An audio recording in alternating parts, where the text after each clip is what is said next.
ഭാരത ചലച്ചിത്രമേളയുടെ സമാപന ചടങ്ങിലേക്ക് ഹാർദമായ സ്വാഗതം. Good evening to all members of this esteemed audience, and on behalf of the Kerala State Chalachitra Academy and the Government of Kerala, we warmly welcome you all to the grand closing ceremony of the 29th International Film Festival of Kerala.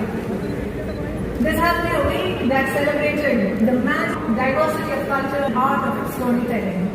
And now we are at the onset of the closing ceremony, the award distribution ceremony, which celebrates the excellence in films within IFFK's competition category.